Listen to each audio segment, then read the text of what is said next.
Hello mathematicians, hope by the end of this video and with a little bit of practice you can say I can solve one-step equations involving subtraction. We're going to look at two examples in this video. One is going to be a little bit different than the other, but I think both are going to be good to cover here. So we're given the equation x minus 20 equals 17. And again, we want to isolate the variable, or we want to get x by itself. And well, what's happening to x is 20 is being subtracted from it. So how do I get rid of that minus 20? Well, I have to use my inverse operation of subtraction, which is addition. So I'm going to add 20 to both sides, because if I do it on the left side of this equation, I also have to do it to the right side. So I'm going to add 20 to both sides of the equation. And that gets rid of that minus 20 right there. That is now gone. Okay, so on the left side, all that I have is x. That's all that's left after I get rid of the minus 20. So now I've isolated the variable. And now I just need to add these numbers together over here. And we have our answer.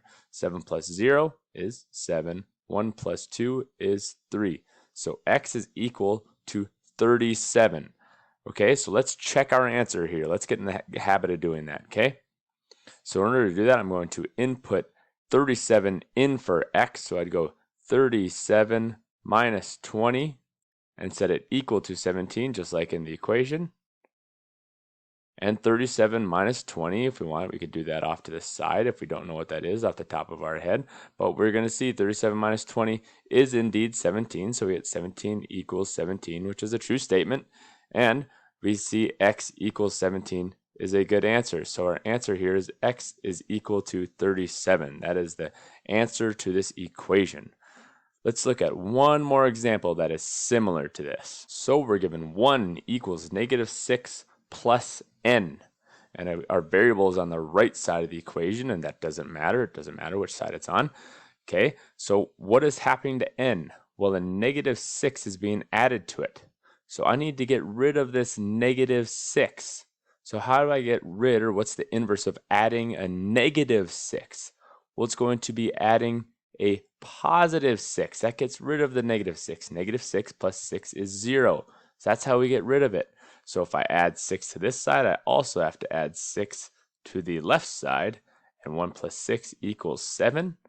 Okay, and I get negative 7. What's left over here is just my n. So I get an answer of 7 equals n, which is the exact same as n equals 7. It doesn't matter which order they're written in. Now let's verify our answer right here.